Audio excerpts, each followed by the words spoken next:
It's time for Lefties Losing It. Let's have a little local input. We have our own lefties losing it in this country, including the Labor Party, who in their infinite wisdom decided to elevate a Gen Zer to the Australian Senate. Yes, meet 21-year-old Senator Charlotte Walker.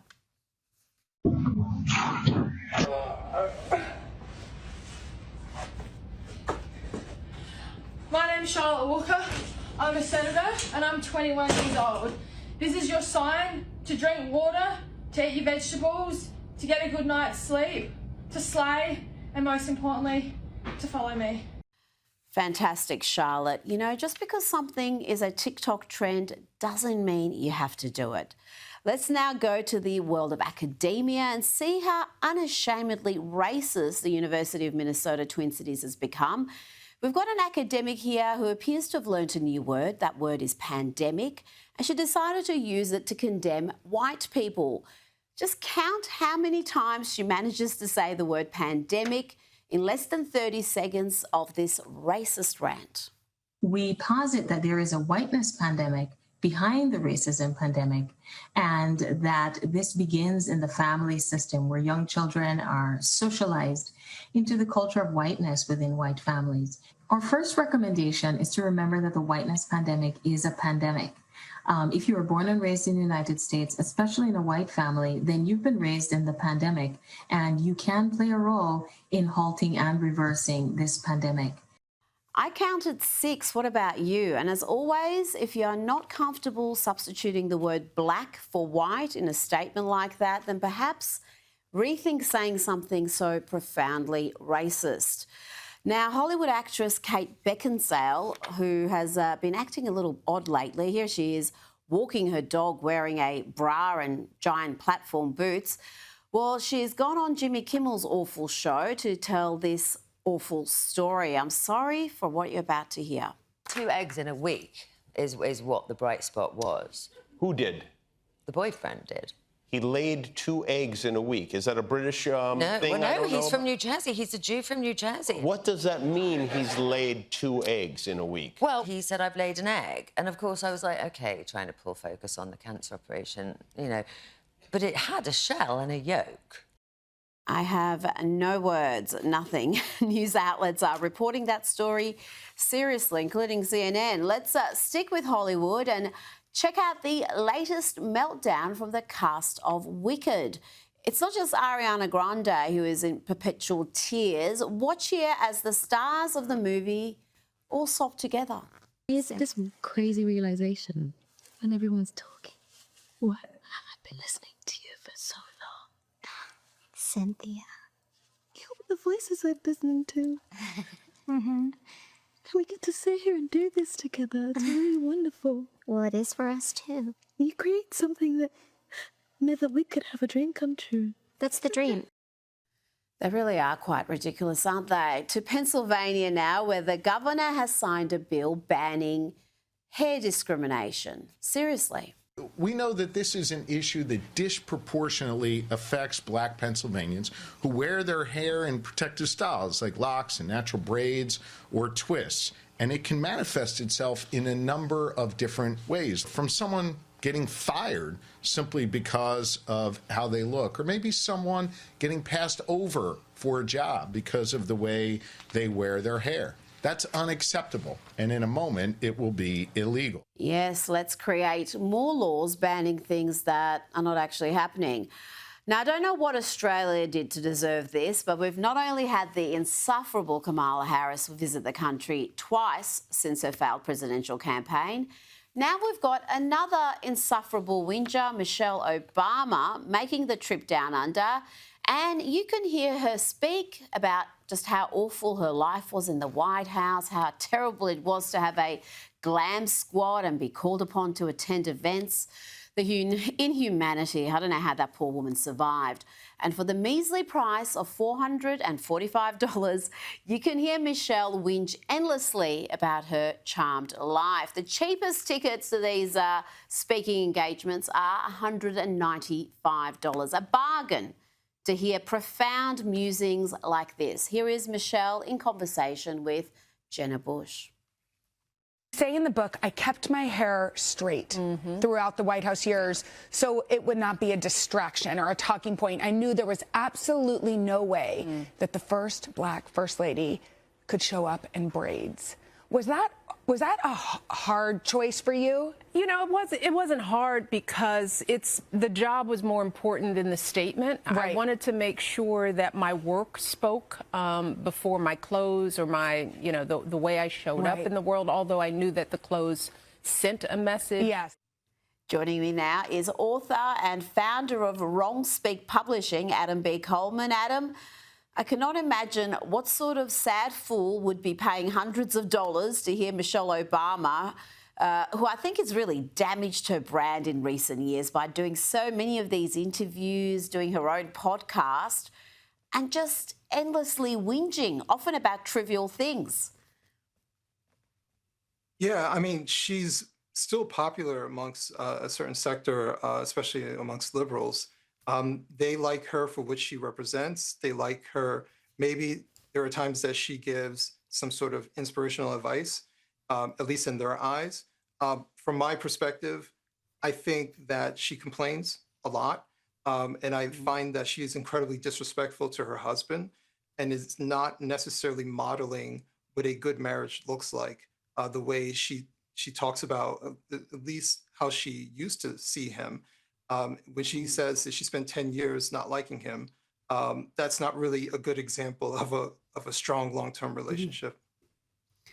Well, much of the whinging, you're right, has been centred around Barack, and she's complained about everything, including how he chooses food.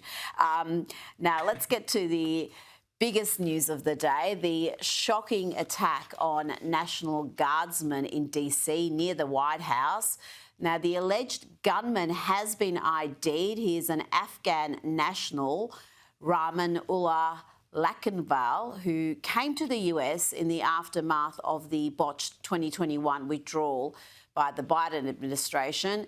Adam, this is being talked about and investigated as a possible terror event.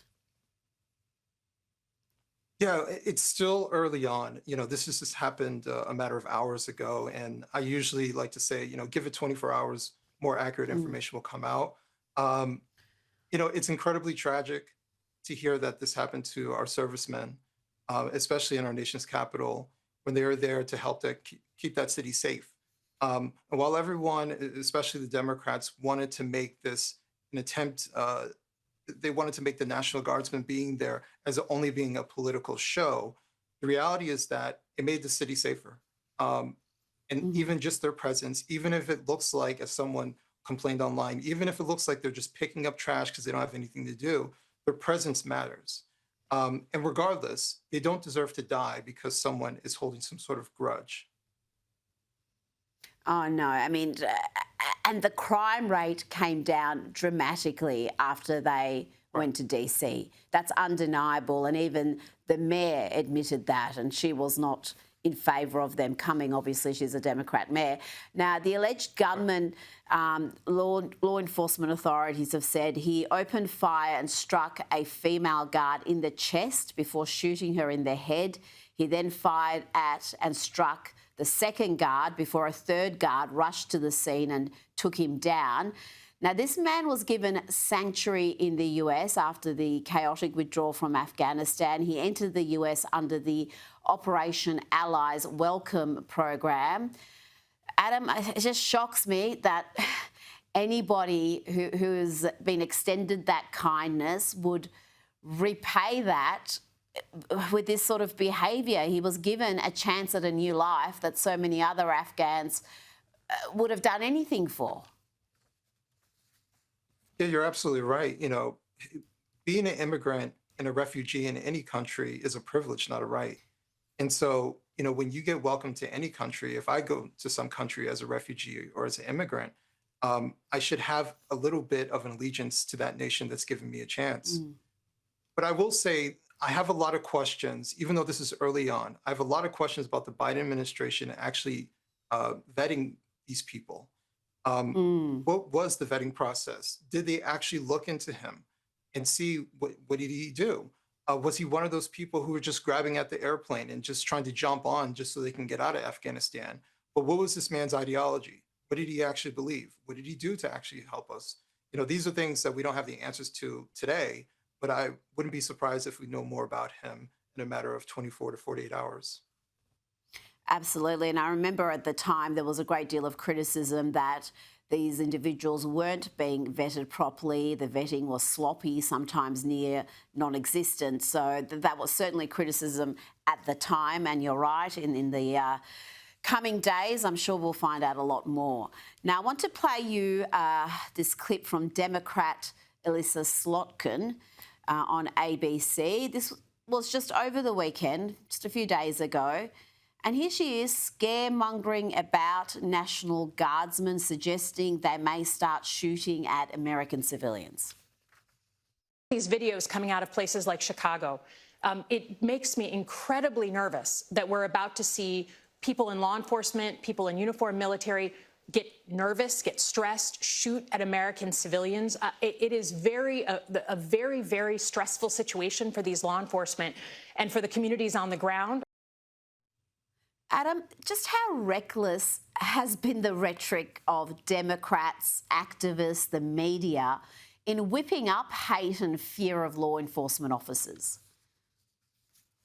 They've been incredibly reckless. The reality is that the top two issues that voters care about is safety and the economy, right? And our law enforcement is something that most Americans want to make sure that they have access to and they can call upon. And they want to make sure that their streets are safe. When she is setting up a premise that one day these men might start shooting at, citizens just cause they just woke up on the wrong side of the bed, or because Donald Trump rang them and said, start shooting people, as if that's going to be a thing, it's incredibly reckless. It's incredibly dangerous to set up that premise. But I will say, the man who pulled the trigger on these servicemen and women, he is responsible for his actions. What the Democrats are doing is not helping this country whatsoever.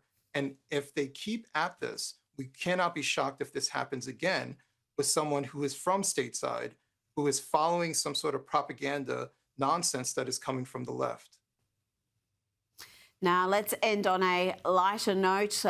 Here is President Donald Trump pardoning turkeys, a Thanksgiving tradition. But this year, there was a bit of a twist. He used an auto pen last year for the turkey's pardon. So I have the official duty to determine, and I have determined that last year's turkey pardons are totally invalid, as are the pardons of about every other person that was pardoned other than Where's Hunter? The president also pardoned two more turkeys. Here is President Trump with a turkey named Gobble. Are you ready? Gobble. I just want to tell you this, very important. You are hereby unconditionally pardoned.